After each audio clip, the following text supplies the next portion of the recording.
오늘 진짜 인터뷰 모실 분은 더불어민주당의 민병두 의원, 국회 정무위원장도 맡고 계시죠? 민병두 의원을 모셨습니다. 안녕하십니까? 네, 안녕하세요. 네, 국회 자체는 자유한국당의 의도적인 딴지 걸기와 사보타지로 일정은 쉬고 있지만 이럴 때일수록 여당 분들은 어느 때보다 더 바쁘실 것 같은데 예. 일단 인터뷰에 응해 주셔서 대단히 감사하고요. 예, 감사합니다. 네, 문희상 의장과 5당 대표 일행이 워싱턴을 다녀온 이후로 슬슬 뉴스에 나오더니 뭔가 있는 것처럼 꿈틀대는 게 감지되는 뉴스가 하나 있습니다. 현재 꽉 묶여있는 개혁입법, 그리고 선거법 관련, 그리고 민생 관련 아주 급한 법들 전혀 진척이 이루어지지 못하고 있는데 예. 자유한국당의 현재의 행투 그리고 전당대회 이후에 뭐 이것들을 감안해 볼 때 앞으로도 쉽지는 않아 보인다. 언제까지나 이렇게 끌려다닐 게 아니고 뭐 좀 충격요법으로 들리실 분도 계시겠습니다만은 패스트 트랙으로 묶어서 약 11개월 후인 내년 2월쯤에 개혁 입법과 선거제 관련 법들이 바로 적용될 수 있도록 하자. 예. 이제 이런 얘기가 나오고 있는데 그동안 한 1년 반, 2년 가까이 자유한국당의 목리 수준을 넘어서는 떼쓰기와 발목 잡기에 너무 지치고 힘이 빠진 국민들께서는 동의하고 수긍하시는 분들도 제 주변에서는 많이 봤습니다. 제가 지금 간단히 요약한 게 일단은 맞습니까? 팩트가? 예. 지금 현재 국회 구조로는 네. 자유한국당이 동의하지 않는 한 어떠한 개혁 입법도 사실은 처리할 수가 없는 그런 질곡, 병목 현상을 갖다 겪고 있는 것이죠. 네. 이것을 자유한국당하고 설득하고 대화하고 해서 통과가 될 것 같으면 우리가 왜 비상한 수단을 고민해 보겠습니까? 예. 지금 우리는 입법 과제, 개혁 과제를 갖고 개혁 의제를 갖고 협상을 하자고 하는데 저쪽은 오로지 흠집 의제, 흠집 과제만 갖고 얘기를 하니까 사실 얘기가 안 되는 것이죠. 그리고 2월 국회는 사실 법에 정한 의무 국회인데 2월 국회도 사실 물 건너가지 않았습니까? 3월달 한 초중순이나 돼야 국회가 열릴 듯 말 듯한데 그렇게 된다고 할지라도 지금 자유한국당의 현재 스탠스를 볼 때는 공직선거법이랄지 또 공수처법이랄지 개혁입법 여러 가지 개혁입법들을 갖다가 처리해 줄 가능성은 전혀 없는 것이죠. 예.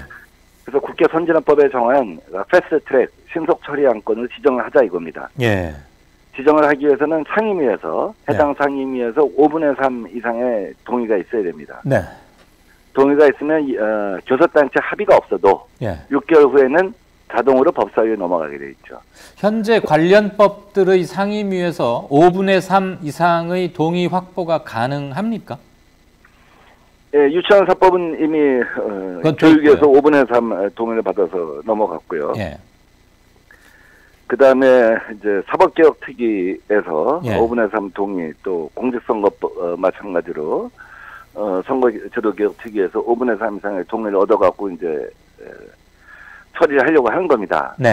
여기서 이제 바른미래당이 굉장히 중요하죠. 그렇죠. 바른미래당이 어떤 입장을 선택하느냐에 따라서 것인데 바른미래당이 이제 현재 의총을 열어서 이 문제에 관한 입장을 결정하겠다는 겁니다. 네.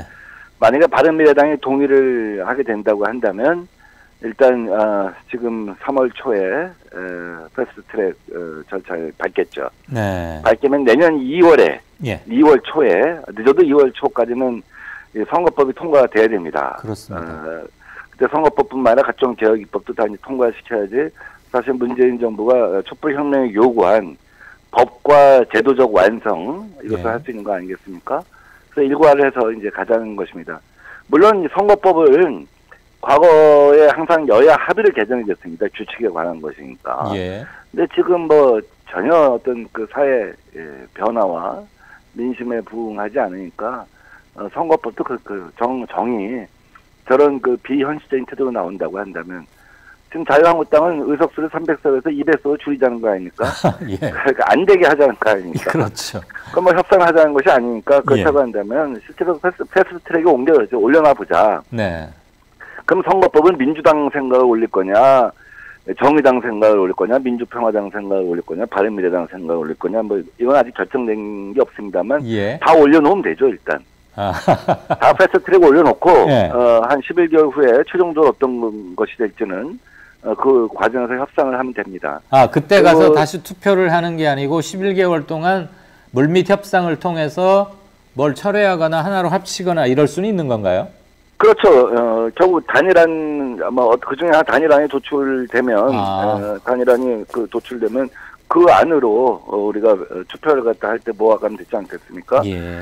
선거 준비상 4월 15일 날이 내년 총선이기 때문에. 역산하면 2달 전에는 준비가 끝나야 되는 것이죠. 네, 늦어도 2월 초까지는 마무리가 되어야 선거구도 획정이 되고 비례대표 숫자, 지역구 숫자도 다 정해지고 실무준비상 2월 초까지는 모든 게 마무리되어야 한다.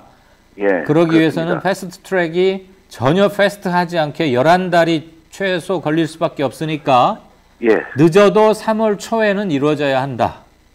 예, 그렇습니다. 이런 계산입니다. 예.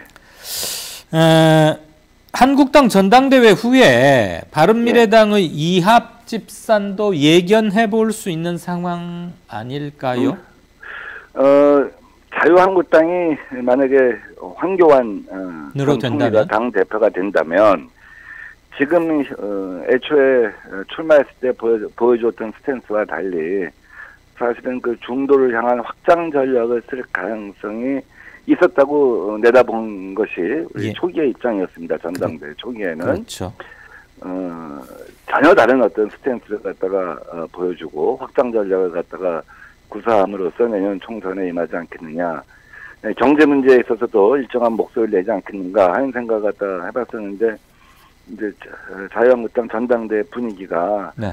완전히 극우적인 분위기로 이제 정사되면서 황교안 전 총리도 탄핵에 관한 본인의 입장을 말하지 않았습니까? 계속 말 바꾸고 있고 그 입장을 보면서 지금 중도 확장 전략은 불가능하겠구나. 네. 저렇게까지 탄핵이 정당성이 없다라고 공개적으로 천명을 한 다음에서는 그 다음에는 중도 확장 전략으로의 180도 전환은 불가능할 것이다 이렇게 보는 것이죠. 그러므로 바미당에서 자유한국당으로 건너갈 사람들이 거의 없거나 설령 있더라도 매우 적어서 큰 의미를 갖지는 못하지 않을까라고 조심스럽게 예측하시는 걸로 이해하면 되겠습니까?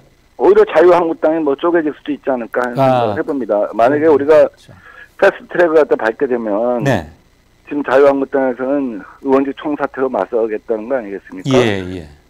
근데 의원직 만약에 총사퇴를 하게 되면 비회기 중에는 의장이 수리하게 되어 있고 또 회기 중에는 표결을 하게 되어 있습니다. 만약에 자유한국당이 의원직 총사퇴를 하겠다고 한다면 그렇게 해서 보궐선거를 하려면 임기 종료 1년 이전에 그 절차가 다 끝나야 됩니다. 임기가 1년 남으면 보궐선거를 할 수가 없는 것이죠. 그러니까 5월 29일 이전에는 보궐선거를 갖다 할 수 있어야 됩니다. 그러려면 4월 말까지 사표를 제출하게 되면 또 그 사직서가 정말 되돌릴 수 없는 정도의 강한 의지를 갖고 사직서를 내는 것이라고 한다면 보궐선거가 치러지겠죠. 그런데 어떻게 자유한국당 그것만 보궐선거를 할 수 있겠습니까? 그 경우는 전체 국회의원이 총사퇴해서 총 보궐선거를 치르는 방안도 생각할 수 있을 겁니다. 그러면 결국 조기 총선이 되는 거죠. 근데 그 경우는 자유한국당이 쪼개질 수도 있겠죠. 쪼개지면서 내부에서 이 각종 개혁 입법에 대해서 찬성하자는 쪽, 반대하자는 쪽, 또 아니면 일부를 수정해서 타협하자는 쪽은 나눠질 수 있지 않겠습니까? 또 총사퇴를 하지 않는다고 할지라도 계속해서 내년으로 이 패스트트랙 절차가 넘어간다고 할지라도 자유한국당이 의원직 총사퇴서를 제출하는 정도의 어떤 결기를 보인 이상은 국회로 들어오기는 쉽지 않을 거라고 생각합니다. 네, 그러겠죠. 그 경우는 모든 사실은 국회 일정이 올스톱될 수도 있고 또 여타 법안 심사도 미뤄질 가능성이 이제 크겠죠. 네. 물론 이제 정기국회가 되면 예산 문제하고 국정감사 문제가 있습니다만 국정감사 때는 들어올 가능성도 있다고 보입니다만 네. 또 예산 때는 예산 심사도 할 수 있다고 보입니다만 그 경우 뭐 자유한국당 내에서 심각한 내분 현상이 생기지 않겠습니까? 네. 또 자유한국당의 극우경화 이런 것들이 또 작용하다 보면 정계 재편 요소가 있을 수도 있고요. 정말 내년 1, 2월에 이것이 국회 본회의에 패스트트랙을 붙여줘서 패스트트랙을 붙여서 본회의 갔을 때는 일반 안건하고 똑같습니다. 가결 정족수는. 네. 절반만 동의하면 되는 것이죠. 그래서 동의를 해서 그것이 다 통과된다고 쳐봐요. 선거법도 통과되고 다른 것도 다 통과된다고 치면 네. 그건 뭐 자유한국당이 쪼개지는 수밖에 없지 않겠어요? 그렇겠군요. 의원직도 사퇴할 수밖에 없는 원내대표랄지 지도부도 사퇴할 수밖에 없는 그런 상황도 벌어질 수 있을 거고요. 그래서 어떻게 보면 굉장히 극약 처방 같은데 네. 저는 우리 민주당이 선택할 수 있는 굉장히 유효한 전략이라고 봅니다. 그리고 현 국회 상황을 원천적으로 완전히 깨트려버리는 예. 원천적으로 뭐 고름덩어리를 없애버리는 묘수이자 합법적이고 강력한 수라는 생각은 드는데 의원님 제가 그동안 뭐 취재 활동을 하고 보도를 하면서 자유한국당 측에 하도 예. 여러 번 속아와서인지 또는 제 상상력이 부족해서인지는 잘 모르겠는데요. 과연 예. 한국당이 의원직 총사퇴 결의를 할 만큼 일정한 정치적 목표 아래 뜻을 모으고 결기에 그치는 게 아니고 행동으로 옮기고 그럴 만한 배짱 내지는 뭐가 있다고 또는 일치된 게 있다고 보십니까? 실제로 그렇게 하려면 네. 원내대표한테 의원직 사퇴를 맡기는 것이 아니라 국회의장한테 직접 개개인이 제출해야죠. 그래야죠. 그래야 진정성이 있는 거죠. 있고 또 비례대표 같은 경우도 승계를 하지 말고 네. 그 승계번호 대상에 있는 분들을 설득을 해서 선관위에 그 비례대표 예비 후보직 사퇴서를 제출하게 해야죠. 네. 그래야지만 사실은 진정성이 있어 보이겠죠. 그렇죠. 아마 그렇게는 못할 겁니다. 결국 원내대표한테 사직서를 맡기고 예. 그걸 흔드는 정도일 겁니다. 그러나 예. 결국 이렇게도 방법이 없고 저렇게도 방법이 없다고 한다면 자유한국당 입장에서 예. 결국은 마지막에 종착역으로 가면 자유한국당이 정말 끽소리 한번 못하고 무너지는 어떤 그런 과정을 갖다 밟아가는 것이라고 하면 예. 내부에서 뭐 4월, 5월 달 되면 내부에서 파열음이 나지 않겠습니까? 분란이 생기지 않겠습니까? 그럴 수 있죠. 네. 분란이 생겨서 뭐 협상에 응하자는 쪽도 있고 뭐 뛰쳐나가자는 쪽도 있고 뭐 지도부 사퇴를 요구한 쪽도 있고 뭐 별 움직임이 다 있을 거라고 예상을 합니다. 예. 우리는 이제 그런 정도 상황을 예상을 하고 밀어붙이는 것이 필요하다고 보고 그런 결기가 우리 내부에 필요하다고 봅니다. 예. 아울러 그런 과정에서 국민들 이해를 갖다 구할 필요도 있고요. 네. 지금 현재 5.18 망언을 갖다가 하고 그거에 동조하고 그런 정도의 어떤 이 상황을 갖고 그런 정도의 어떤 상대당과 우리가 사실 개혁 의전을 마무리할 수는 없지 않느냐. 네. 사제 그렇다고 한다면 촛불혁명이 요구한 거 그것을 갖다 우리가 법과 제도로 완성하기 위해서는 네. 실제로 큰 싸움을 해야 한다 하는 생각을 갖고 있습니다. 그렇습니다. 국민들한테 여쭤보는 거죠. 우리가 예. 이렇게 갈 수밖에 없다. 그래서 그 과정에서 우리가 내년 초에 선거법이랄지 또 공수처법이랄지 이런 것들이 다 통과되면 국민들한테 가서 정확하게 보고를 할 수 있지 않겠습니까? 그렇죠. 네. 우리 이만큼 했습니다. 표를 모아주십시오. 이제는 우리가 정말 150석 갖고는 안 됩니다. 예.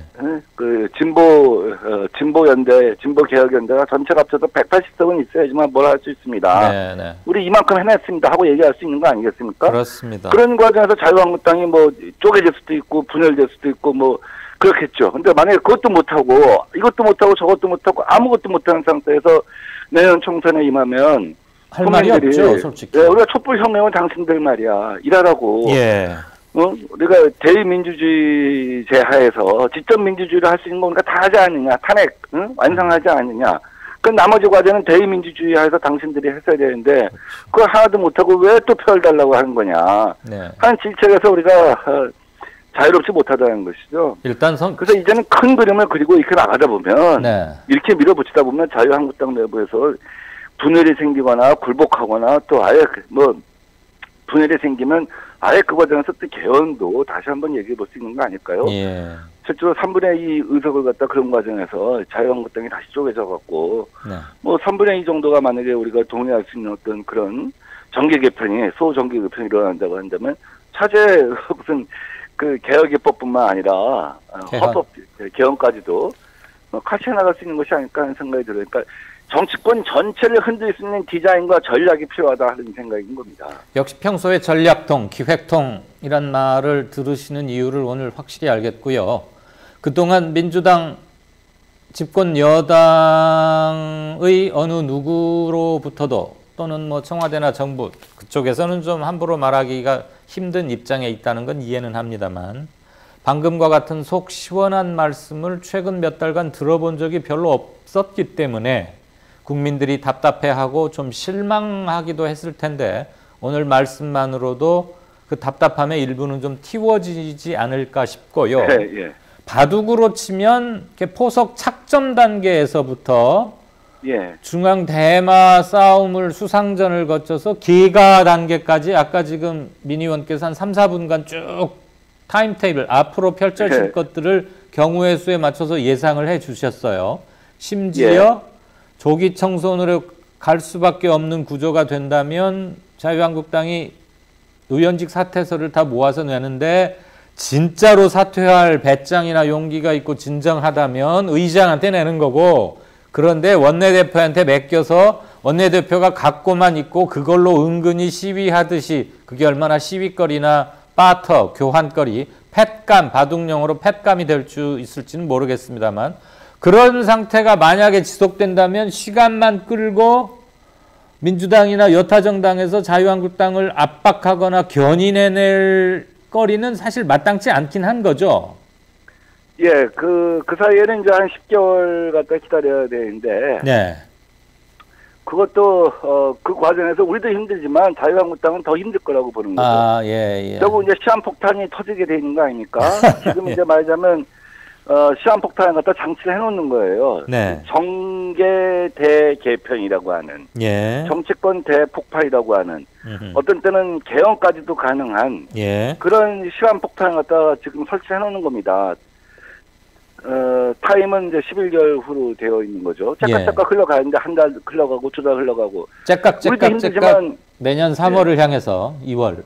예. 국민들 입장에서는 개혁을 바라는 국민들 입장에서는 다 함께 카운트다운을 외칠 거고 반면에 자유한국당 내부에서는 이러한 전술도 저러한 전술도 먹히지 않을 때 사실 할 수 있는 게 뭐겠습니까? 결국 네 분밖에 없는 것이죠. 네. 그 네 분이 우리한테 기회를 주지 않겠는가 하는 생각이 듭니다.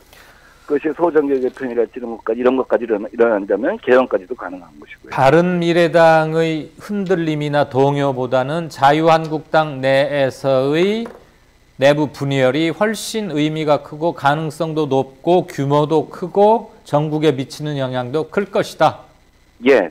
근데 이제 바른미래당은 지금 현재는 우리 신속 처리 안건으로 결정을 하는데 해당 상임위에서 5분의 3이 필요한 거니까. 네.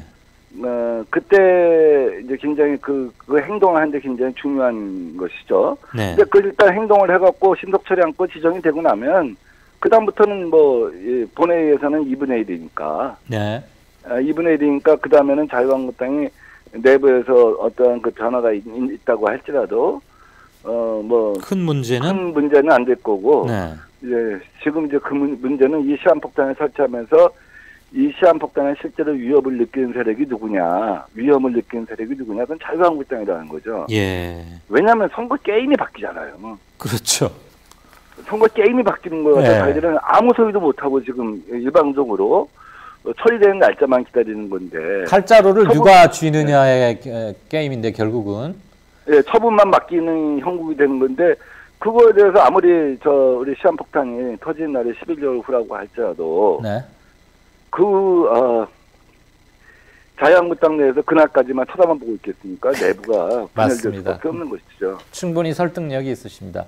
마지막 질문 드리겠습니다. 예. 이것은 민병두 정무위원장께서 뭐 원내대표를 하고 계시지 않기 때문에 예. 꼭 뭐 해당자는 아니어서 질문 드리는 저도 좀 쭈뼛거리기는 합니다만 지금 설명을 이렇게 쭉 들어보니까 충분히 가능성이 있고 또 그쪽으로라도 끌고 가라. 그래야 촛불 정부에게 집권 여당 3, 4년을 보낸 당신들이 우리에게 보고할 게 있지 않느냐. 이런 점에서 너무 당연해 보이는데 이런 생각을 작년 한 가을께 조금 더 빨리 해보실 수는 없었을까요? 예, 우리가 패스트 트랙으로 통과시킨 법이 하나 있습니다, 있기는. 예. 아마 횡령위에서 한 건 있었던 것 같은데, 작년에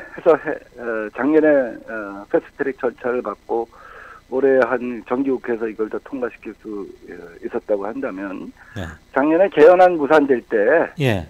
개헌안 무산될 때 바른미래당하고 합해서 이런 일을 갖다 했었다고 한다면, 굉장히 사실은 더 폭발력 있고, 더 예측 가능해지고, 네. 그랬을 가능성이 있었을 거라는 생각을 합니다. 그러나 지금도 늦지는 않았는데, 시간 상황이 굉장히 어려워요. 왜냐하면, 마지막 국회에서 저쪽이, 또, 필리버스터를 갖다 할 수 있단 말이죠. 그러게요. 그래서 아주 세밀하게 다듬어야 할 요소들이 굉장히 있습니다. 네. 필리버스터를 하더라도, 폐날 딱 끝내버리게 하고, 그 다음 국회를 바로 소집한다든지, 그 다음날. 정교하게 운영해 나갈 키스테이션, 사령탑이 필요하고. 제가 이 정도까지 말씀을 드린 건 우리가 사실 그냥 얘기하는 것이 아니라, 네. 우리 내부의 이 문제에 관해서는 상당한 정도의 어떤 구상이 있다는 것이죠. 문제는 배짱이에요. 이걸 할 수 있냐? 하겠다는 의지. 예. 반드시 하고야 말겠다는 저렴한 태도. 네. 이것이 중요하다고 생각합니다. 알겠습니다. 그동안 감히 거기까지, 특히 조기 총선까지는 잘 생각을 못 해봤기 때문에 상상력 부족이건 무엇이건 간에 이런 비교적 파격적으로 들리는 얘기를 들으니까 반갑기도 하고 유일한 출구가 이것밖에 없는 현실이 다시 한번 부각되면서 이것을 추진하는데 그냥 기분으로 쓱싹 밀어붙이는 건 아닐 것이다. 아주 경우의 수를 다 따지고 시간표도 잘 마련할 것이다. 그런 추측은 했었습니다. 지금은 그걸 다 공개하실 수는 당연히 없으실 테고요. 일단을 알아듣기 쉽게 쭉 아니고요.